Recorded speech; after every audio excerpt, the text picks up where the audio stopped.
All right, guys, welcome to another episode of the Protestant Libertarian Podcast.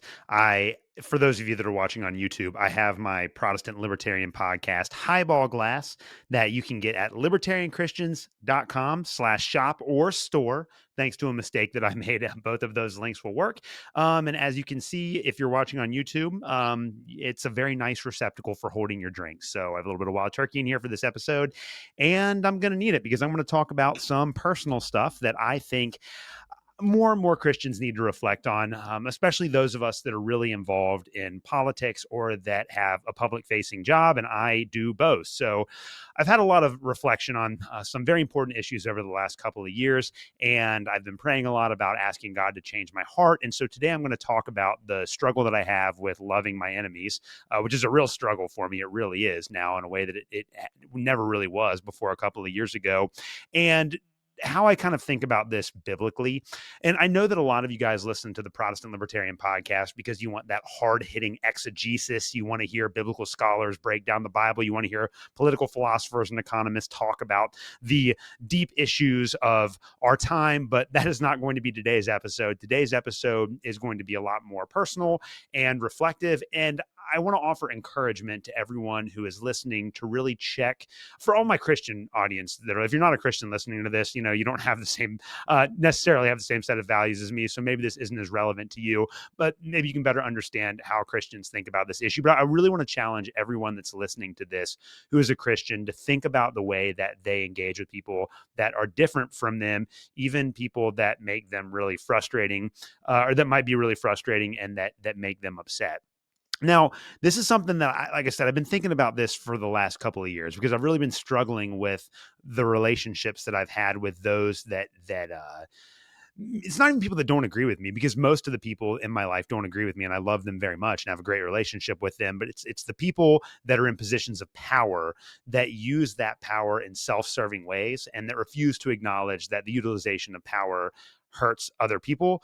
I'm very frustrated with those people to the point where I think that I realized about a year and a half to 2 years ago, I keep on going back to that time, but this was really when I became aware that it was a problem. I realized that there were some people in my life that I absolutely hated, like seriously hated, not strongly disliked, not disagreed with, but sincerely hated as individuals. And obviously that's a huge problem for a Christian. And I am in the position now, I'm very thankful about this, where I was asked a couple of months ago to teach a 6-week class at my church on Sunday mornings, and I could pick whatever topic I wanted. And over the last, year or so, as I've been reflecting on where I'm at spiritually and kind of my flaws and the areas where God needs to change my heart, I realized that I need to stop hating people. And so the topic of the class for me was very easy. I wanted to teach a class on how to love your neighbor because I don't do a very good job of doing this right now. And I know that I need to dive into the scriptures and I need to challenge my presuppositions. And I really need God to change my heart, because when you have this anger in your heart towards other people, it affects every aspect of your life. It affects the relationships that you have with people that you love. It affects your walk with God. It affects your ability to witness to those that are not in the church. It affects your ability to uplift and encourage those that are in the church. And it really just compromises your ability to share the love of God with the world, because you harbor hatred in your heart, which I definitely do, and I have to be honest about that. I can understand, though, as I'm beginning to talk through this, I can understand the Catholic practice of confession and why people like it so much. It feels kind of good to talk into a microphone about your problems and confess that you don't have it all together, which I definitely don't. And I've never claimed to, but I'm going to be teaching this class, and so I'm spending 6 weeks talking about what it means to love your neighbor. So the first week we're going to go over Luke chapter 10, which we'll read before the end of the podcast, of course, and then we'll spend a couple of weeks talking about what love means as a biblical concept, and then we'll spend a couple of weeks talking about what it means to have a neighbor.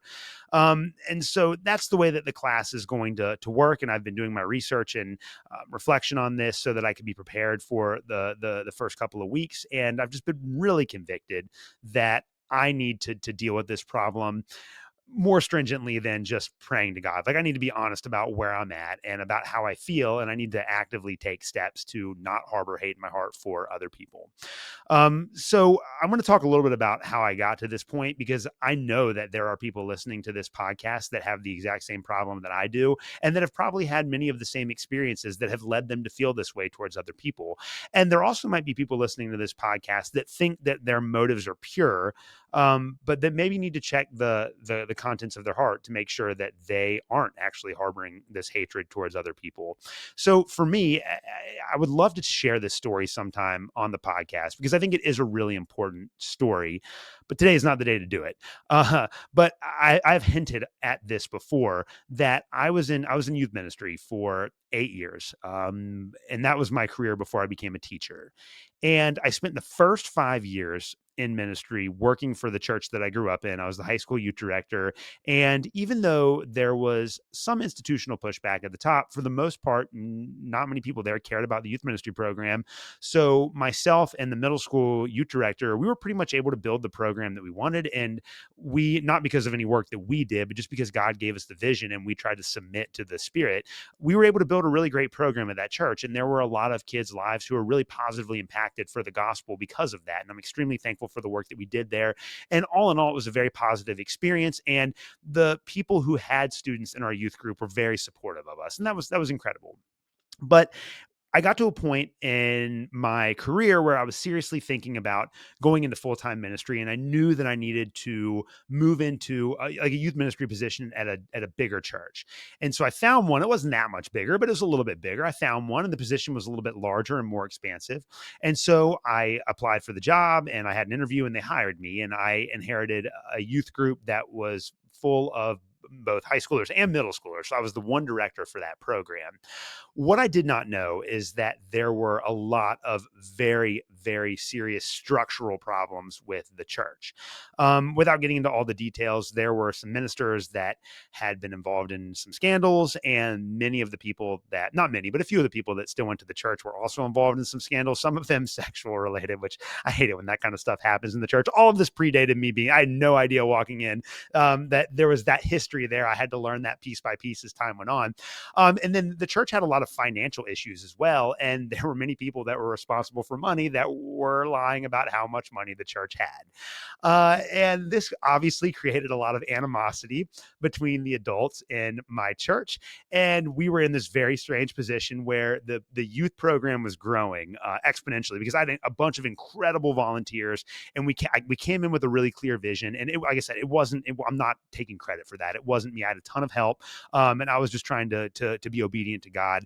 And that paid off. Like the youth program was extremely healthy, and we managed the money. We didn't have a huge budget, so we managed it responsibly. And I did not embezzle any money or steal it like some other people at that church did. But obviously, when you're in a church with all of these problems, it's going to create conflict, and it did. And there were a lot of people in the church that you could tell by the time by the time I was in like my second year there, they absolutely hated each other. And it was not fun to walk into church on Sunday mornings, because you know that the adults that were in that building did not like each other, and there were a lot of tensions. Now, fortunately, I was in a position where people that were fighting with each other all appreciated what was happening with the youth group, so I was not really involved in the fight. But ultimately, it did tear the church apart, and our church wound up getting acquired by another larger Methodist church in the area, and it kind of everything fell apart. And I was put in a position where I had to hold things together during this very long transitional period. Long story short, it made me very frustrated and a little cynical about the way that a lot of Christians would immediately sell out their faith for like power in the church, or to manipulate information about money to make our church look better. And then just knowing that there were people that were in the congregation that were making decisions that had been involved in like a sex scandal. And it was not healthy. And so for me, I'd gone into ministry, and I'd been pretty idealistic about what I could reasonably accomplish. And my experience at that church left me a little bit disillusioned about the ability for Christian adults to consistently make responsible decisions. So I was a little burned out by that. But I didn't really let it affect my faith. Like I knew that I had to continue to try to stay above the fray, and I had to continue to try to be a positive example. And so ultimately I stepped down from youth ministry, and I started working on my my master's program in education. And not long after I stepped down from youth ministry, I was able to get a job working at an inner city school. And that's where I got my start. While I was going to grad school, I worked in an inner city school not far from my house. It was an urban environment, very tough school, and I had almost no experience. And I think I've said this before in some of the episodes that I've done where I've talked about education. I learned very little from my master's program in education, and I learned a lot from working with inner city schools in this impoverished urban school. And I was very fortunate that I was able to work with some incredible people down there. And my content partner, she was just an amazing teacher who taught me a lot about how to manage a classroom. And it's like what in terms of becoming a better teacher, I couldn't imagine a more positive experience. It was extremely difficult and challenging, but I learned so much in such a short amount of time. And that's really helped me develop into the teacher that I am today. I'm very thankful and appreciative for that time. But one of the really interesting aspects of working down there, and this was like at the same time that I was starting to develop my libertarian conscience. Like I identified as a libertarian. I was very concerned about centralized power. I knew that there were problems with all of these government institutions, including the public schools, but I didn't realize just how deeply ingrained a lot of these problems were.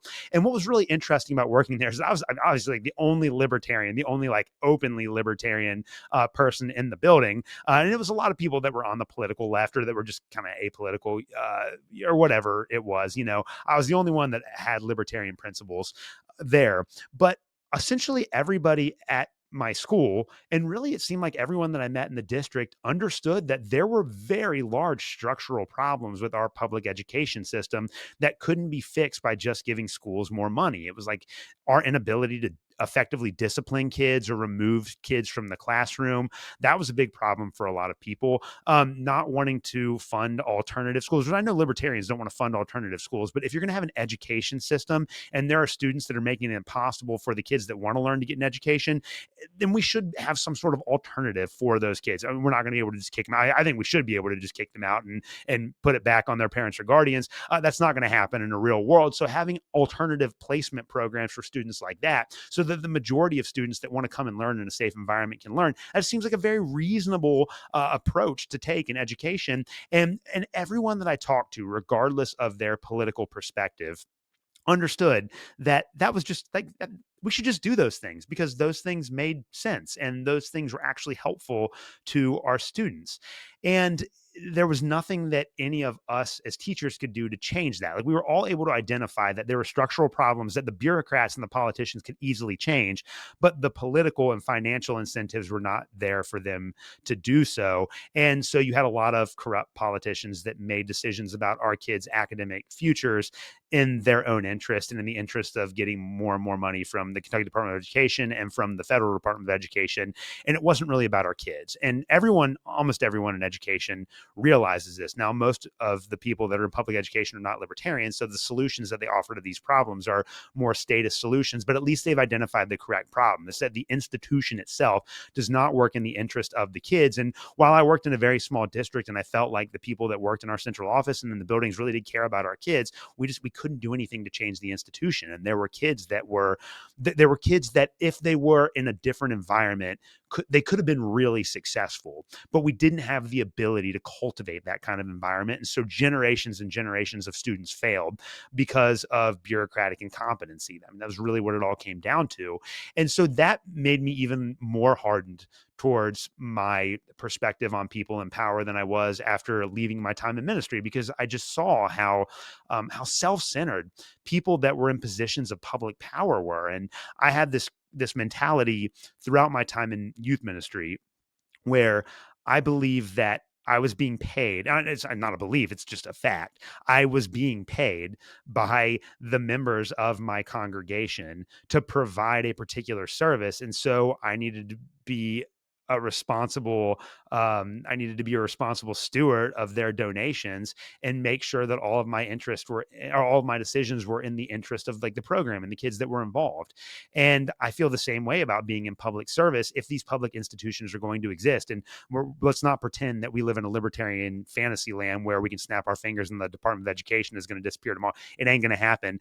Trump lied about that, and we're not getting rid of these institutions. So if these institutions have to exist, we should do everything that we can to make sure that every single decision that we make and every single dollar that we spend goes towards the actual objective of the mission, of the institution and the people that these institutions are supposed to benefit. So with the public education system, all of our decisions should be made in the interest of our students and their families, and making sure that these kids get a good education. And the system itself is not designed to make that happen. Like, it's just absolutely the last, when you watch the news and listen to the education bureaucracy talk about the public school, and this includes the unions, this includes the politicians who make education a part of their platform, none of them care about our kids.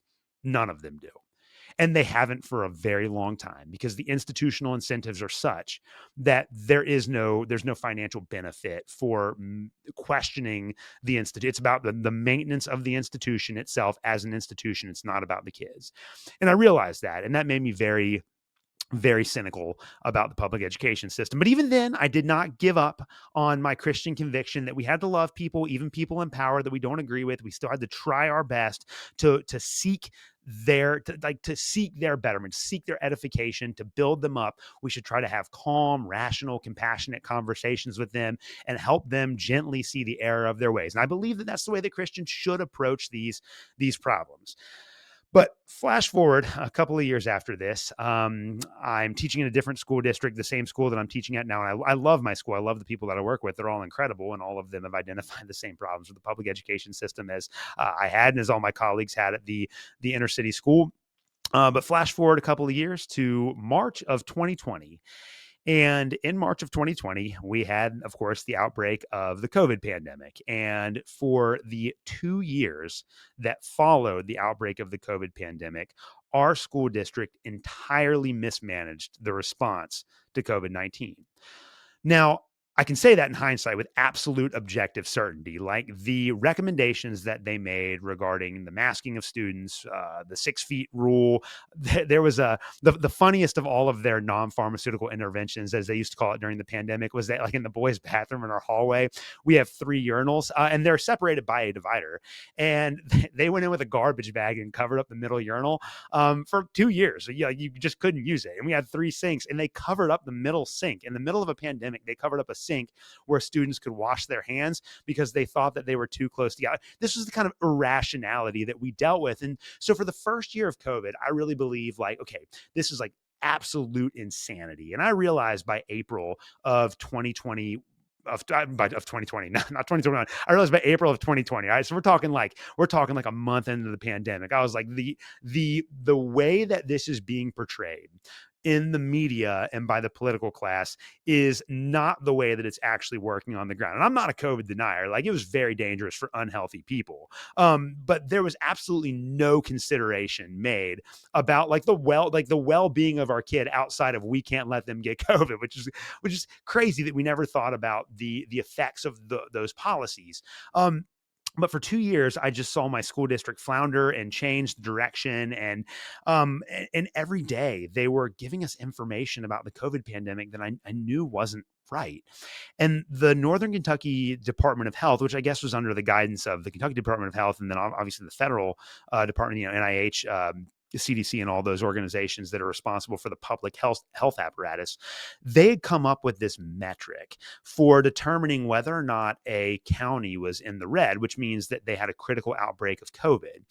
And so what they did was, every day in our inbox, and I saved some of these emails, I still have them, and maybe someday I'll do an episode on this because I have all the receipts for everything I'm about to say. But they were saying, like, openly, they're sending it to our inbox every single day at work, this color coded breakdown of our county by district. And if a part of the county was in red, well, then you had to implement special COVID measures, and they could shut down individual schools depending on the number of cases. But what they didn't fail to mention in the headline of these emails was that the Northern Kentucky Department of Health, again based on guidance from higher level health bureaucracies, determined that a district was in the red if 25 out of 100,000 people were diagnosed with a confirmed case of COVID. Now, I'm not a scientist, and I'm not claiming that I understand how all of these decisions are made from a medical or a scientific standpoint. But if 25 people out of 100,000 have an illness that at that point we already knew was only going to kill very, very sick people and not affect children at all, you don't really have a serious crisis on your hands, do you? You don't. But people would see those that red pop up on their email and lose their minds because they hadn't stopped to think critically about what that number actually represented. And there were all kinds of sleights of hand like this that were designed to make the pandemic appear to be much worse than it actually was. And all along, this data was used to justify these extremely oppressive interventions that made it impossible for our kids to learn in the classroom. Again, the last people to be considered were the kids. And of course, now we know that there are all of these second and third order consequences of these COVID policies, the learning loss, the social and emotional development loss, the inability for our kids to think for themselves, and then the social consequences of this too, kids having to stay home for extended periods of time, parents losing their jobs or having to drop shifts and losing money. I mean, this ravaged several families in our community, and not a single person, at our central office, not a single person on the Board of Education ever considered the secondary consequences of their actions. They just acted as if there were, we're doing this because we got to stop COVID, and that's it. And the worst thing happened in 2021, and this is when I really awoke to the fact that this was bad. This was not going to be good at all, and this is what led me to become a very hateful person, kind of understandably so, although it doesn't justify it. But in 2021, and this was not just true of my school district, it's true of a lot of them. And in 2021, I started saving a lot of these emails. I downloaded them as PDFs, and I have them in a couple of flash drives in different areas. So I got a couple of black boxes, which I think if you're someone that has my perspective and you work in the public, and you work in the public sector, you should have yourself a black box. Whenever people in power do something unethical, just save the email as a PDF and hide it somewhere safely. I think it's good to have that information in the back. So I have all the receipts for this, and like I said, maybe one day I'll do an episode where I wheel all this out if I feel like it's necessary. But the craziest thing that happened in 2021 with the rollout of the vaccines is that our school district, with the approval of the superintendent and the Board of Education, approved a policy of systematic discrimination against students and staff members that chose not to get the COVID vaccine. Now, the first part of this was incentivizing the vaccines. So they were giving $100 bonuses to any staff members in the district that got the COVID vaccine, trying to encourage people positively to get this vaccine. But then what they did is they had a separate set of quarantine rules for students that didn't get the vaccine. So if you were a student that got the vaccine, your absences, and you got COVID. But again, the vaccines was crazy. The vaccines were marketed initially at the end of 2020 into 2021. It's all on public record. You can find this information out. And there are emails that were sent to me from my central office that said this. The vaccines were marketed as initially, if you get the vaccine, you cannot contract COVID and you cannot spread it. Well, of course, people started getting the vaccine and then immediately got COVID again. So they had to pivot from that narrative. But what was insane about this is that after we already knew that the vaccines did not stop the spread of COVID and they did not prevent people from contracting it, our school district came up with a two-tiered system. So if you were a student and you chose to get the vaccine, then your absences were excused by the district and your quarantine time was shorter. If you were a student that did not get the vaccine, then your absences were not excused unless you had a doctor's note, and you had to be quarantined for an extended period of time. So they were literally openly celebrating a policy of discrimination against students whose parents chose to not give them the vaccines. And to put this in perspective, I teach middle schoolers. The students in my school are 11, 12, 13, 14 years old. All right. This was never a demographic that was in danger of being harmed by COVID-19. It wasn't. All right. That's the truth. And we know the vaccines did not stop the transmission of COVID. And yet they came up with a discriminatory two-tiered system, published a flow chart, which they sent out to all of the parents in the district, where they openly said, in effect, we are discriminating against kids that don't get the vaccine. Crazy.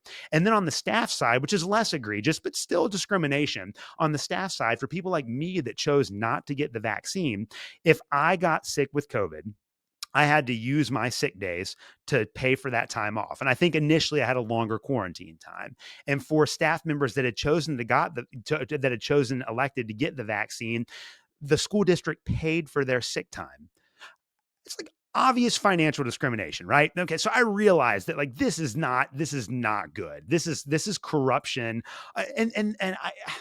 It's the fact that they were open about it. I think that they celebrated. They thought that this was good and it wouldn't come back to haunt them. Now, ultimately, there were some people that filed some not so subtle legal complaints, and I was not one of them. I was not, but there were some people that made a couple of not so subtle. I don't want to say legal threats because maybe it was a little more nuanced than that. I'm not going to out anyone, but there were some people that kind of leveraged that against the school district, and they ultimately, by the middle of 2022, had kind of quietly reversed their policy, but nevertheless, they had discriminated against people openly. And they never apologized about it publicly. Like when they reversed course, there was never an apology letter sent out to the district saying, "Hey, we were really discriminating against kids and staff members that didn't get the vaccine. We apologize for that. We were making this decision based on the evidence that we had available to us at the time, and we won't do it again." There was none of that. And then in the intervening years, there were several incidences where our district was spending money in ways that I thought was unethical. I tried to deal with it in a very professional manner. I wrote letters to the Board of Education, and I just trying to be very respectful, and none of them would listen. And it wound up being that every single conversation that I had with someone in our central office turned contentious because they weren't even listening to the very respectful complaints that I was leveraging against the district. And I realized that a lot of those people had no idea like how taxes work. They had no concept of civic duty or responsibility to the taxpayer. They had no concept that our students were falling behind and that we needed to do something to catch up. It was just how can they preserve their institutional power and how can they do everything they can to make sure that the institution does not fall. You cannot question the institution in the public education system. So by the time we get to 2023, I was pretty much done with it. And I was sick and tired of the fact that for, 6 years of my life in a row, 7 years of my life in a row, I had just been in close contact with adults that did not care about making the right choice and that refused to admit when they were wrong and that refused to apologize.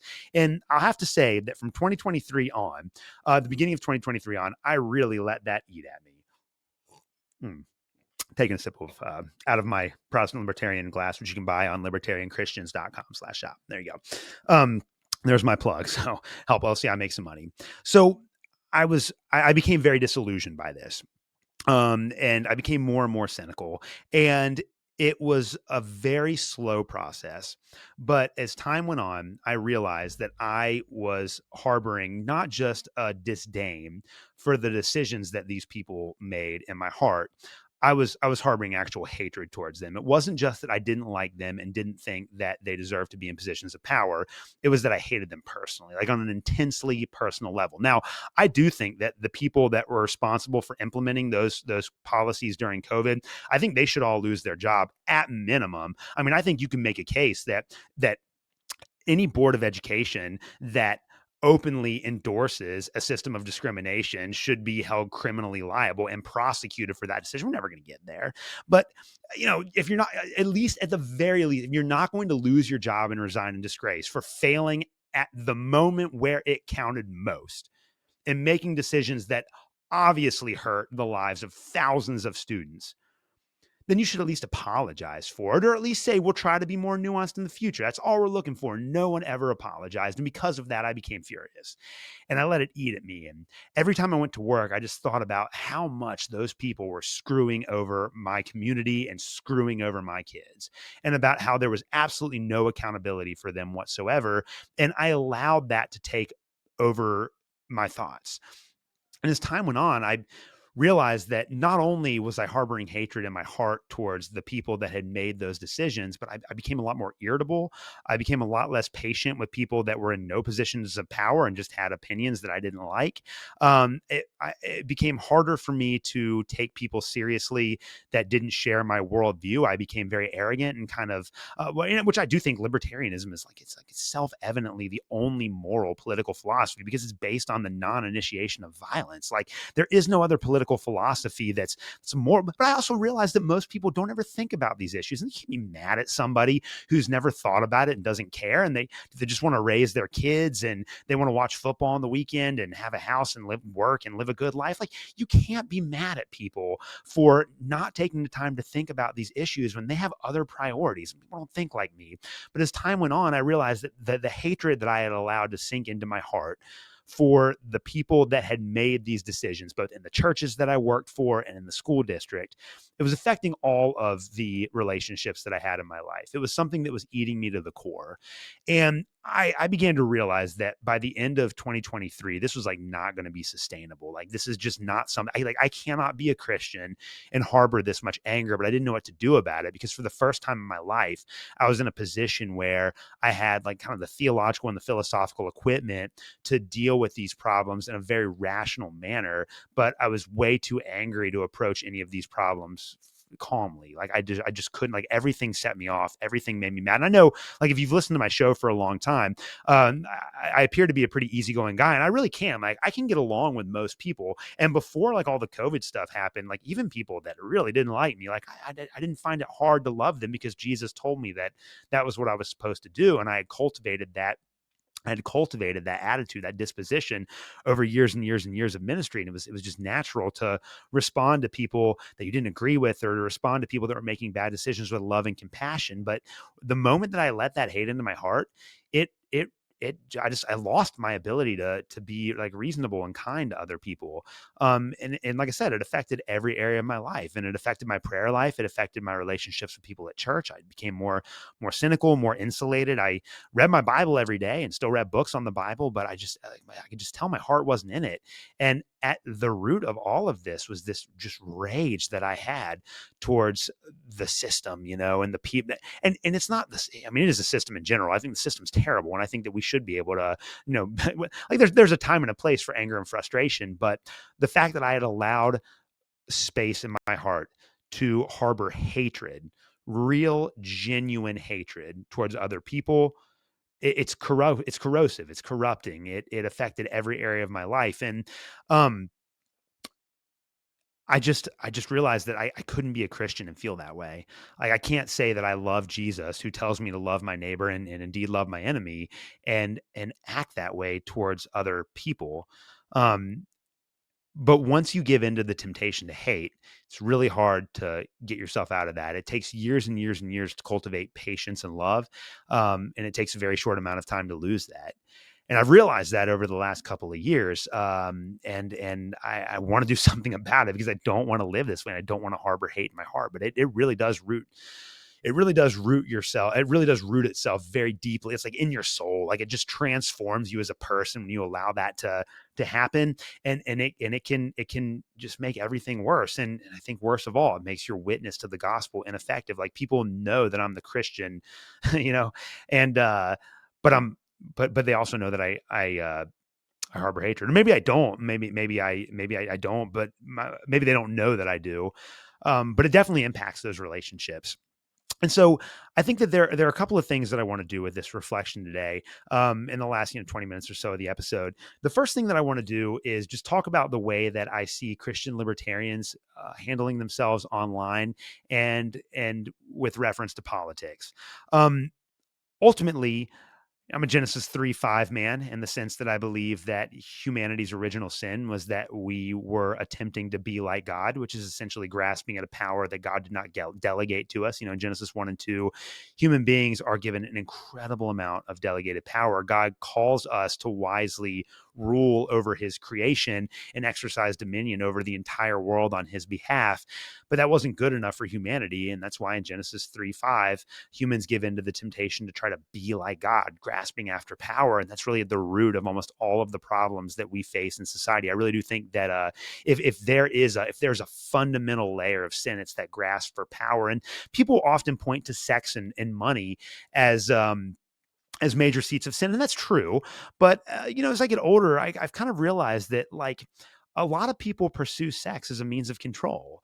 Like they want to be in control of the pleasure in their life, and men and women in general have different reasons for pursuing sex. I think with men, it's very much a pride thing. With women, it's about being loved. For a lot of them, for a lot of people, it's really like sex is kind of it's about the acquisition of power over one's life, right? You're trying to control your pleasure, you're trying to control your happiness, you're trying to control your sense of self worth and self esteem. That's why people go after sex. It's almost like the physical aspect of it is almost a secondary issue compared to the sense of self power. And money's the exact same way. I mean, people want money so that they can have control over their life, so that they can be the god of their life. And there's this assumption, especially in capitalist Western society, which I love capitalism and I love what free markets have brought us. But there are temptations that come with affluence, and the biggest temptation is thinking that because we have material prosperity, we don't need God, and that can solve all of our problems, which it obviously can't. And so the quest for power is at the root of our problems as human beings. And that quest for power obviously makes people very angry. People will like jokingly argue about sports. And I know that there are some insane people out there that do like get genuinely pissed off about like debates about sports. But everyone knows like when you're arguing about your favorite football team or your favorite basketball team, it's a game, right? But with politics, it's serious. And I've seen a lot of Christians who are very good people otherwise, just completely give in to the temptation to demonize people and be angry about other people and make wild accusations about other people, unfounded accusations, and destroy friendships over politics, right? I mean, like, there are a lot of Christians that refuse to associate with other Christians who don't agree with them on politics. And then they'll get online. I see how people act on Twitter. And I posted things. I try to be pretty congenial on Twitter because I don't, like I said, I want to set a good example. But there have been times I posted things I regret saying. And I'm like, the intention of me posting it might have been good, but then the way it comes off is like mean and condescending. But politics makes people angry at each other by default.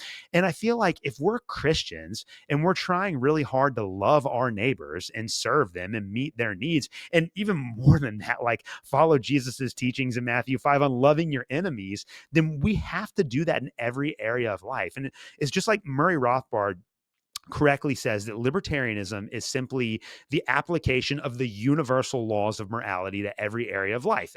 Like, we believe that murder and theft is wrong, and just because you win an election does not give you the right to murder and steal. And that's at the heart of libertarian. That's what makes our philosophy morally and intellectually superior to every other political philosophy.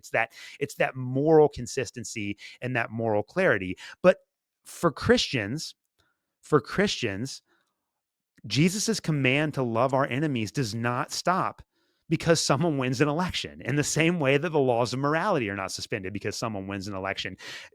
Even people that are in positions of power, even the people at my school district who I genuinely, sincerely believe this to the core of my being, that they do not care about our kids. And I'd be happy to have anyone from our school district on to talk about it. Like, I will have this debate with anyone. Please prove me wrong. Prove to me that you have a shred of introspection and that you actually care about the needs of our kids. I don't think that they have it.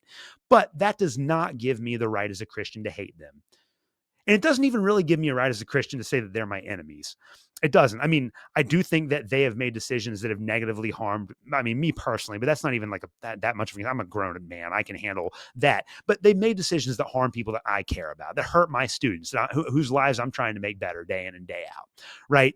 But we can't hate them, because if we hate them, then we're giving into this temptation to do something that Jesus told us not to do. We're not following the example of the cross, where Jesus sacrificed himself for people that didn't deserve it. We're following the way of the world.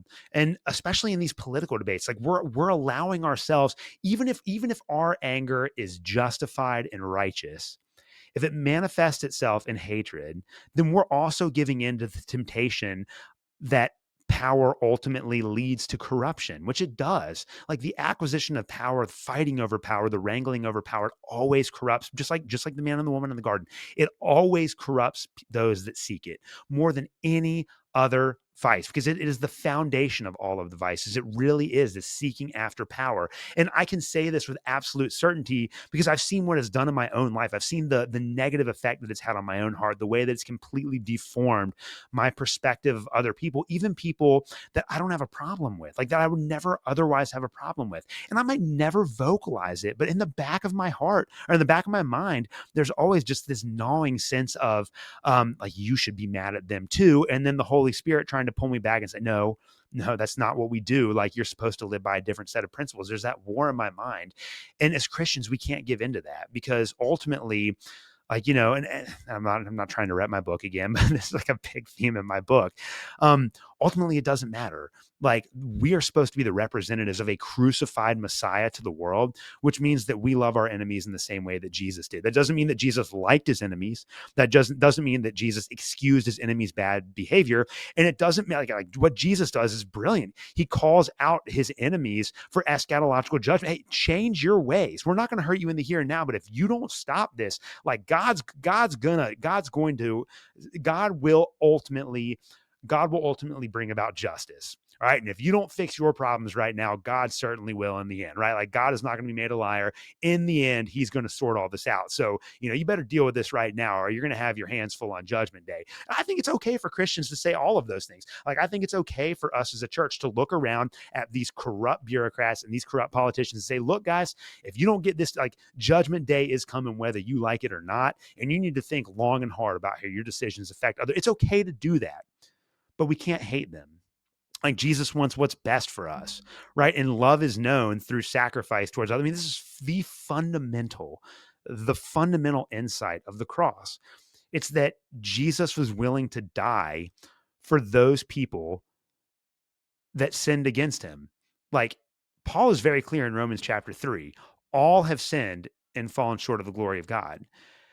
And I'm very thankful that as a Christian, God got a hold of my heart at a young age, and I was able to read the Bible and think about all these issues. And I know that most of the people that I'm harboring hate in my heart against haven't. Like God just didn't work in them in that way. I was very fortunate that I had the opportunity to learn, but I could easily, if I step back and look at this objectively, if I was in the position of, like, say, like the superintendent of my school district, and I was making $250,000 a year, I could easily see how absent my relationship with Christ, I could easily see how I could go along with the COVID propaganda, because that protects my $250,000 a year salary and my comfortable position in the institution. And that's what you have to do to weather this. So I understand. And I know that moving forward, you cannot excuse this behavior in other people. But if you give in to hating them, and if you give in to trying to dominate them and punish them, ahead of the eschaton, then it's only going to corrupt your faith and your soul, and you're going to wind up doing the exact same thing that you accuse them of doing. Which I am fully admitting in this very long confession session to my audience, I am guilty of this sin. And I have to say that out loud. Like, I can't hide this. I can't deny it. I feel like people that listen to the show and that are edified spiritually from the show, they deserve to know, like, my problems. And this is, for me, this is the biggest sin that I deal with. This is my biggest vice is my hatred. And people will, like, laugh that off and be like, okay, yeah, you don't have a porn addiction. You're not embezzling money. You're not, cheating on your wife. Oh, yeah, all of that's true. Okay, but harboring hatred is just as bad. And we should acknowledge as a church that being hateful towards other people is just as bad. Like, there is no moral hierarchy in which harboring real hatred towards other people is like somehow less disqualifying for like Christian discipleship than other vices. It's real and it's corruptive, and I think that we make too many excuses for it in our society. And I think the politicized Christians in particular are willing to suspend their Christian values. They're willing to suspend their understanding of the cross for political purposes. But it doesn't matter. It doesn't matter if a person is the president of the United States, or a bureaucrat at your local school district, or someone that doesn't agree with you on politics, or someone who is a criminal that you think deserves to be thrown in jail. You can't let hatred for that person overcome. You can't do it, because it'll eat you alive, and you will lose your faith. You will. There's it is a hatred and animosity. It's a long, dark road that only ends in despair. It's a one-way road to an extremely bad place. And so I'm just going to encourage everyone that's listening to this show today, especially those of you guys that and again, I'm not judging anyone. I'm not judging anyone because I have this problem too, and I probably have this problem worse than other people. I'm not judging anyone. I'm asking you and encouraging you to check your motives. Make sure that you don't allow yourself to be consumed with hatred, because that will impact your relationship with God. Like, you cannot love God and hate somebody else. Like, it's not, it's irreconcilable. You have to try to the best. Paul says in Romans 12, do everything you can to live at peace with all men. Now, this doesn't mean that men will live at peace with us. And the early church understood that. But one of the reasons why the early church was able to ultimately dominate the Roman Empire is because their witness was consistent, and they consistently testified in nonviolent ways to the cruciform love of the Jewish Messiah. And that's how the early church won the day. It wasn't by trying to seek out power. It wasn't by getting on social media and lambasting their oppressors. It was by showing other people, even people that hated them, people who were truly their enemies. It was by showing them what true sacrificial love looked like. And that transformed the Roman Empire. I mean, after a while, even the pagans got sick of seeing Christians being executed. And it's disgusting. You're executing 18-year-old girls in the arena for believing in some weird Jewish God. Like, that's wrong. And over time, people understood that. And that's what led to the ascendancy of Christianity within the early Roman imperial period, is that witness.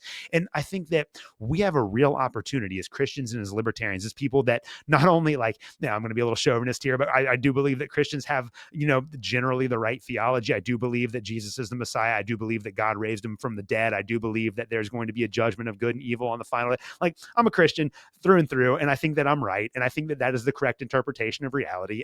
And so I really do believe that. And I also believe that libertarian philosophy is morally and philosophically unassailable, and that is the correct philosophy too.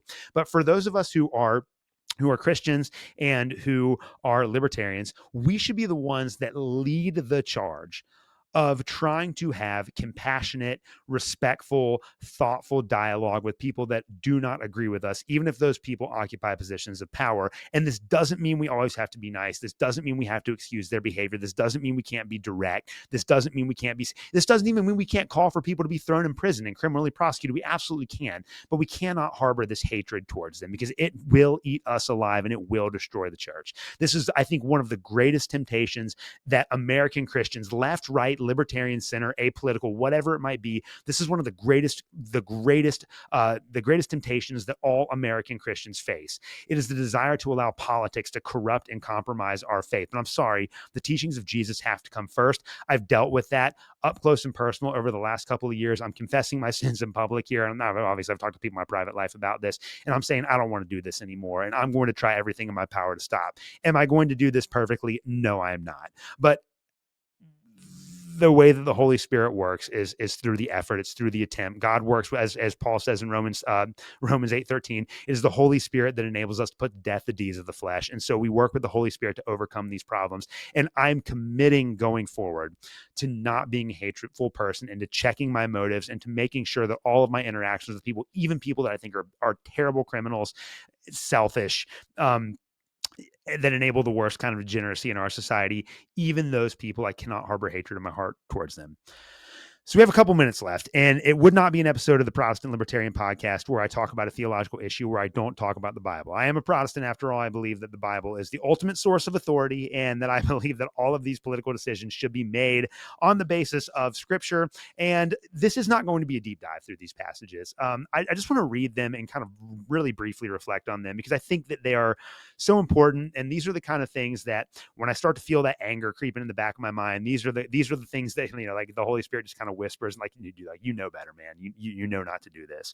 So the first one is very famous. This is Jesus's teaching about the man who's right, the parable of the Good Samaritan, which is unique to the Gospel of Luke.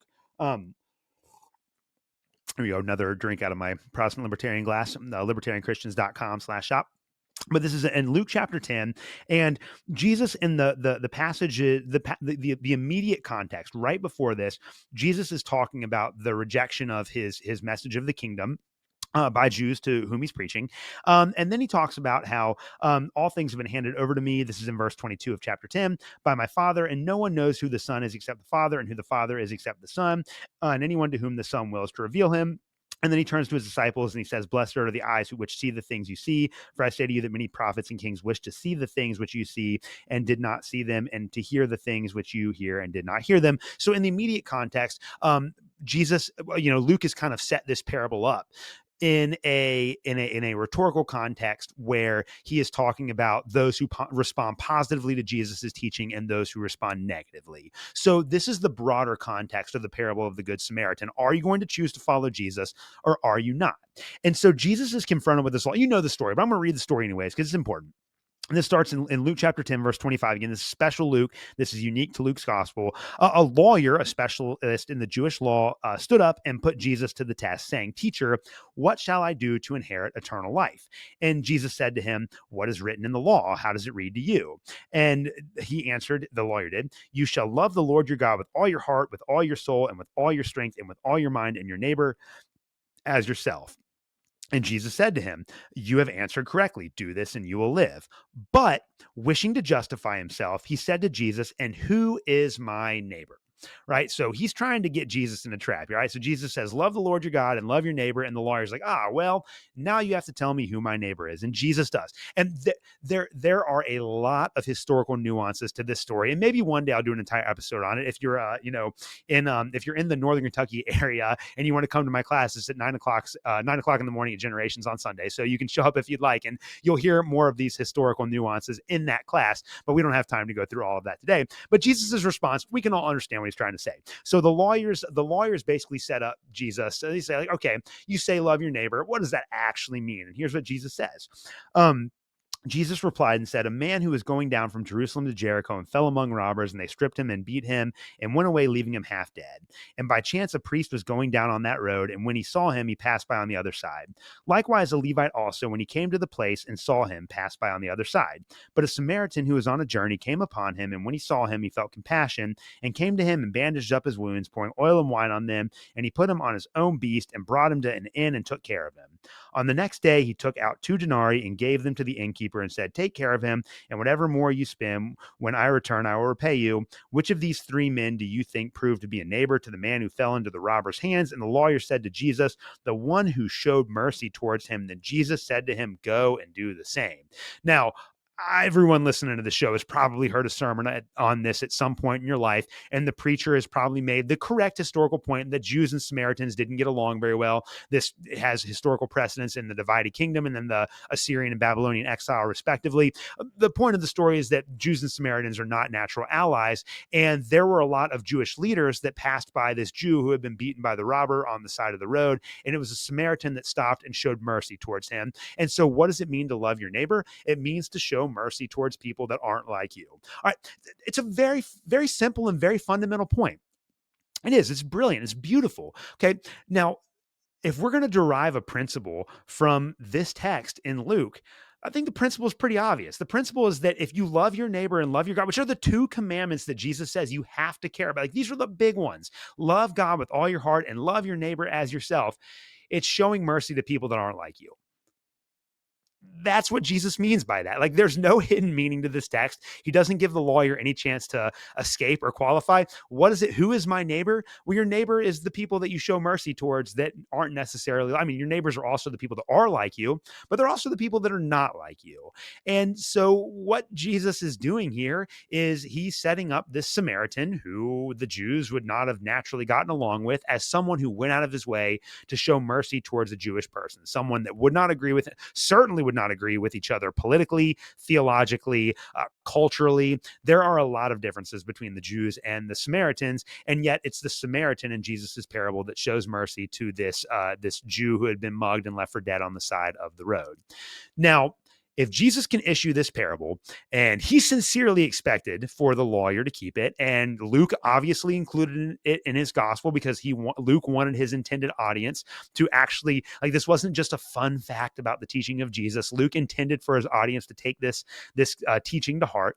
If we're going to be serious about this, then think about our relationship to other people in politics as Christians. Would Jesus say, okay, your neighbor is someone who is different than you, and you have to show mercy to them unless they vote differently than you, or unless they're in a position of power and they make bad decisions? I don't think so. Like, I I love this guy.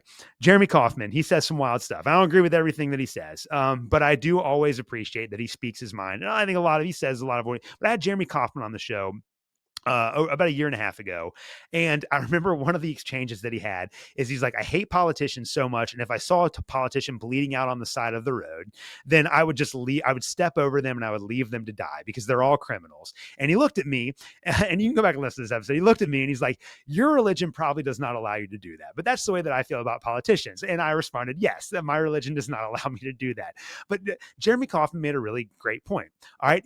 And he has an insight like Christians, okay, regardless of what we think about the criminality of politicians, Christians can't give in to that hateful desire to, even if we saw the worst person on the side of the road. Okay, as libertarians, we should, I think, have equal animosity towards Joe Biden and Donald Trump. Okay, if we saw them bleeding on the side of the road, we should stop to help them because that's what Christians are supposed to do. And I think that that's a faithful rendering of Jesus's teachings. And it's sad that Jeremy Kaufman, who is an agnostic, understands that. And he says again, Jeremy Kaufman says some wild stuff online, but he understands the Christian ethic better than I think a lot of Christian libertarians do when it comes to its application to politics, right? Like there are a lot of Christians that I know that are very kind and merciful people, but then when it comes to anything in the political realm, they're very hateful towards people that are different than them. And we can't do that. We can't, because that contradicts Jesus's teachings. And then, of course, this is the one that really wrecked me the first time I read through the Gospels. You can't. If I think that if Christians read Matthew 5-7, the Sermon on the Mount, every day for all of eternity, the church would be in a much better place because Jesus's teachings there are just so brilliant. And this is one of the passages. I mean, I was when I first started reading the Bible, it was because I was 14 years old, and a kind of a mentor figure in my church told me, read the Gospels. And so I read Matthew. And so the 5th chapter of the Bible that I ever read in my entire life on my own was Matthew chapter 5. And Jesus says a couple of things here about the condition of your heart. And I want to read a couple of them. The first one starts in Matthew 5:21. And Jesus says, you have heard that the ancients were told, you shall not commit murder, and whoever commits murder shall be liable to the court. But I say to you that everyone who is angry with his brother shall be guilty before the court, and whoever says to his brother, you good for nothing, shall be guilty before the Supreme Court, and whoever says, you fool, shall be guilty enough to go into the fiery hell. Therefore, if you are presenting your offerings at the altar, and there remember that your brother has something against you, leave your offering there before the altar and go. First be reconciled to your brother, and then come and present your offering. Make friends quickly with your opponents at law while you are with them on the way, so that your opponent may not hand you over to the judge, and the judge to the officer, and you be thrown in prison. Truly, I say to you, you will not come out there until you have paid up the last cent. Well, that's scary teaching. Jesus says that everyone who calls his brother good for nothing or a fool is guilty of the fiery Gehenna, and that you should try to make peace with everyone. You should try to reconcile when you have a conflict of interest with people. Again, I don't think that there's a carve out for political figures. I don't. Another sip. I also don't think that there's a carve out for bureaucrats. I also don't think there's a carve out for Democrats. I don't think there's a carve out for MAGA Trump supporters. I don't think there is a carve out for people who are not political and should be, because they don't think about these things. There's not a carve out for people that don't read books and know nothing and yet have opinion. Like, there's not a carve out for those people, right? When Jesus says that you shouldn't commit murder, but if you're angry, you basically commit murder. I really do think he means it, and he's calling us to radically check our motives. But what Jesus understands is that hatred will corrupt you. Like, if you allow hatred to sink into your heart, like, you will lose your faith. Like, you will lose your ability to be an effective Christian. And again, I've seen how it's damaged my own. So I know Jesus is right from personal experience. In 2022, I don't think that I would have been able to say that I knew that personally. I don't. But from 2023 on, I get exactly what he's saying on a level that I never did before. And then, of course, we come to the last one here, and this is Matthew 5:43. You know, we just talked in Luke, and obviously I think Luke was written after Matthew, and Luke was probably familiar with this. And I think Luke's teaching is very consistent. But Luke says, love your neighbor. And who is your neighbor? Well, your neighbor is the person that you should show mercy to. But Jesus says something even crazier here. He says, you have heard that it was said, you shall love your neighbor and hate your enemy. But I say to you, love your enemies and pray for those who persecute you, so that you may be sons of your Father who is in heaven. For he causes his sun to rise on the evil and the good, and sends rain on the righteous and the unrighteous. For if you love those who love you, what reward do you have? Do not even the tax collectors do the same? If you greet only your brothers, what more are you doing than others? Do not even the Gentiles do the same? Therefore, you are to be perfect as your heavenly Father is perfect. I mean, what else is there to say about that, right? If you're a Christian and you take Jesus seriously, I don't think there's any way of getting around this. I don't. Again, what Jesus is not saying here, what Jesus is not saying here is affirm your enemy's bad decisions. He's not saying legitimize the destructive policies of bureaucrats and politicians. He's not saying excuse degeneracy and immorality and say it's okay and it's all going to come. That's not what Jesus is saying. He's not saying anything here about a moral accountability. He's not at all. What he's saying is you can't hate your enemies. You can't. And in fact, you should love them and pray for those who persecute you. So instead of hating them, you should pray for them. It's not easy to do. Now, obviously, Jesus' example of loving your enemies is kind of the ultimate example of like not like Jesus doesn't affirm anyone. Like I genuinely don't understand. And again, this is not to hate them. This is a philosophical. And I've met a lot of. I had my interview with Phil Christman a couple of weeks ago that I thought was really good. Like I sat down and talked to a Christian leftist. I wish I could talk to more of them. They just don't want to come on the show and talk to me. I don't know why that is. I'm a pretty nice guy, unless you're a bureaucrat and I hate you. You know, I'm trying to get over that too. Okay, but I genuinely don't understand how progressive Christians can read a passage like this and say, "Oh, well, we're just going to excuse all behavior." It's not what Jesus is saying here. You can't even read the Gospels. I mean, Jesus very much condemns immoral, degenerate behavior, and he very much condemns the way in which people in power use that power to their own advantage. There's nothing affirming about Jesus's mission. In fact, Jesus, when you read the Gospels from start to finish and not an isolated text, the image of Jesus holding the lamb and smiling and giving high fives to children, and like that is not the Jesus of the God. Yeah, he's compassionate and merciful for sure, but he's not affirming at all, like in any way, right? And he does not let people. He's unrelenting in his critique of existing systems, and he's unrelenting in his critique of the motives of the human heart. And this passage is a great example of that. And yet, Jesus is willing to go to the cross for people that reject him. And that's what love looks like. Love is not about happy feelings. Love is not about affirmation and positivity. Love is not about healthy self-image or anything goes. Love is not about libertinism where, we are just going to accept all. And that's none of that. What love looks like is making sacrifices for those that you don't like. That's what love looks and who hate you.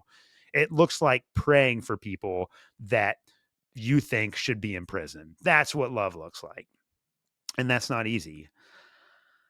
But we are Christians and our allegiance, our loyalty is to Jesus before all else. And he doesn't like again, I'm looking at the page right here. And granted, I'm looking at it in English and not in Greek. So maybe those of you guys out there that are proficient in Greek, that know more Greek than I do, maybe there's something in Greek here where Jesus gives a little carve out for people that are in politics or for bureaucrats or for people that disagree with you about who to vote for. Maybe there's a carve out there in the text, but I don't see it in my English translation of the Bible.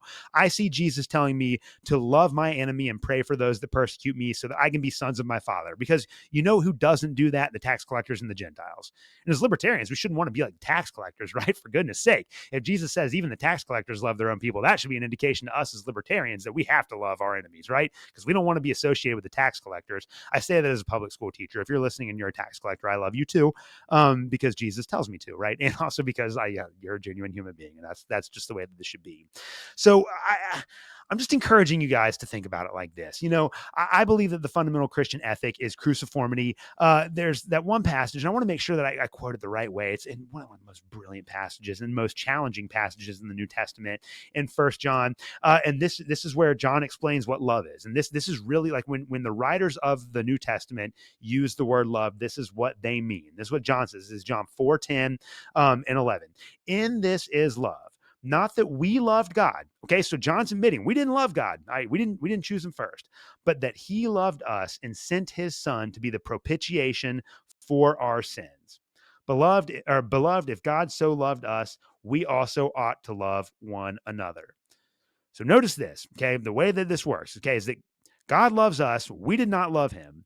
And he loves us so much that he even sent his son to die for our sins, to die for the sins of people that didn't. God does that.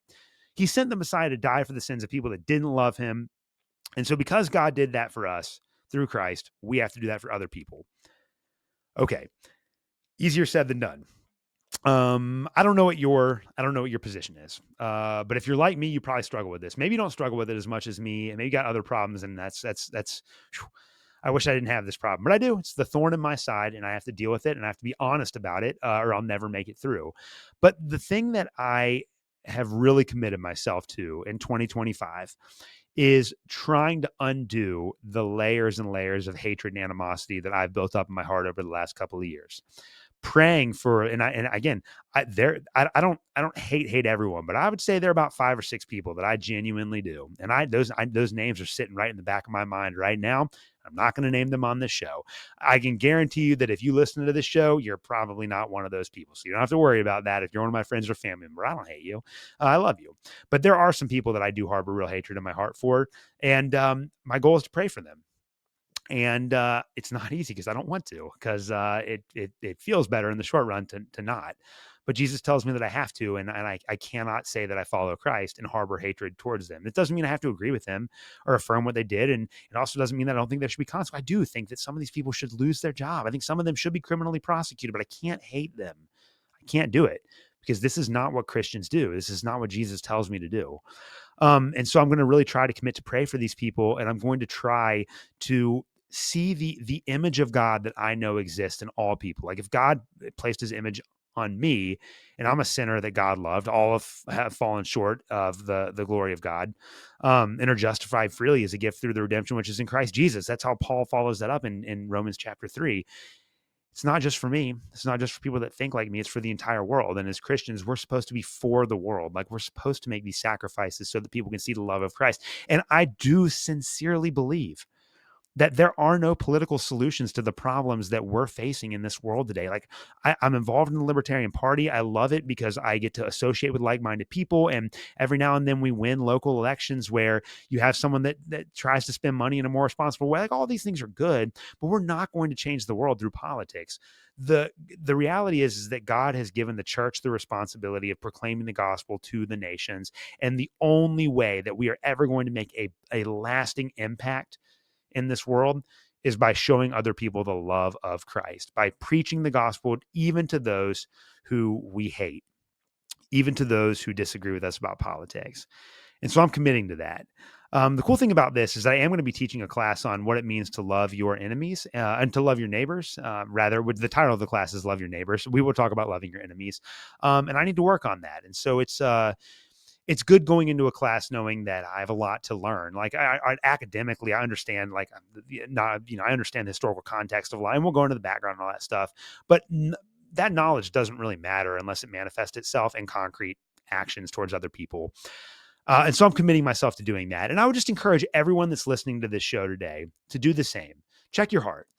Learn from my experience, learn from my mistakes so that you don't have to fall into the same trap that I did. I allowed hatred to consume me, and it cost me a lot. It damaged my faith in ways that I didn't want it to, and it damaged my relationships in ways that I didn't want to. But as a Christian, I have to, sometimes you just have to eat crow and acknowledge that you were wrong, and acknowledge that you screwed up, and rely on the Holy Spirit to transform you. It's like what Paul says in Romans 12:1 and 2, don't be conformed to the world, but be transformed by the renewing of your mind, and offer your body as a living sacrifice to God. That's what we're trying to do. I'm not going to sugarcoat it. It's not easy. But we have to try, and the Holy Spirit is there to help us. So I hope today that for all Christians listening, I'm going to take one more drink here. But I hope today, sincerely, for all Christians that are listening to this podcast, that you will take what I say seriously. I'm not judging you. If you struggle with this, no, I'm in the same boat. Like I'm not here to cast judgment on you, but I am here to say that it's a problem and we got to work through it. And we should try to overcome these flaws. And I'm going to be working and praying through it with you over the next couple of months. And, maybe later on, maybe next year, I'll record another podcast and I'll be able to say, oh, God cured me of my hatred. I hope that I can. But I know it's going to be a process. And sometimes you put yourself in a hole and you got to rely on the Spirit to dig you out. So that's what we're trying to do here. again, I got nothing else to say about this. I've been going on for over an hour now. I think you get the point. I hope this was convicting to you. I don't usually do the, the deep personal dives. Maybe I should do that more. I don't know. Let me know what you think. If you listen to the entire episode and you're like, dude, just shut up talking about yourself and whining about your life and go back to interviewing scholars, I'll do that. Just let me know. Or if you like the fact that I'm a little more open about my thoughts and my personal life, let me know and I'll do that too. You know what? It's all for the audience. I just want you guys to get something out of the show. And so every now and then, I don't think it's wrong to go down this path and do a deep dive on the problems that I'm facing personally. So there's that. Let me know what you think. But I hope this was edifying to you today. I hope this was helpful. Full disclaimer, I'm not a pastor. I'm not a preacher. I mean, I do preach sometimes. I'm like a full-time preacher or anything like that. If you're struggling, I'd be happy to talk with you through it. But find yourself a trusted Christian leader, a pastor, an elder in your church, someone that is older and has experience in this. Find somebody like that and rely on them to work through it. Don't lie about it. Don't be dishonest. Like, acknowledge that that's where you're coming from. And I think God can work through you if you do that. So we're all trying to get through this life together. So I hope this was helpful for you guys today. Again, thank you so much for listening. I guess one more thing. I am, it's October, mid-October. Actually, October the 15th is the day I record this. Will be come out a couple weeks after the recording, obviously. So it'll probably be late October as I record this. But the book's coming along pretty well.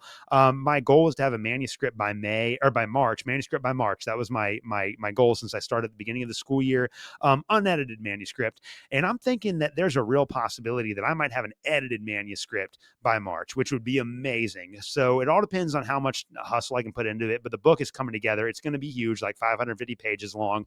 So I don't know how many people are going to read it, but it really does cover everything in the New Testament from an Austrian libertarian perspective. And we counter the notion that the New Testament affirms socialism. I think we pretty much beat that horse to death in the book. So I'm excited for you guys to get your hands in it. On it rather. I guess in it too. I guess you have to open it up and put your hands inside of the book. I don't know, on, in, whatever. But I'm hoping that I can get you copies of the book by like the middle of next year, maybe even earlier than that. So I'll know by mid-December who's going to be publishing it. There's some exciting things happening on that front, and I hope to give you more information, but it's coming along really well, and I appreciate all of your support in the meantime. Again, thank you guys for everything you do. Follow me on Twitter at ProLibertyPod. I'm still shadow banned on YouTube for saying things about COVID that were proven true by science. So if you could help me build my YouTube channel, that's at ProLibertyPod over at YouTube as well. LibertarianChristians.com. Donate to the Libertarian Christian Institute. Get yourself really cool glassware like what I'm holding up to the screen right now for those of you listening on YouTube or watching on YouTube that say the Protestant Libertarian Podcast. We're working on getting more merch over there and stuff like that. Support the work we do at LCI. It's great, and it's a great cause.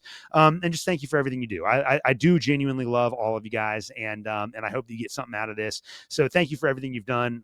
God bless you, and I guess I will see you on Tuesday. Have a great week, guys.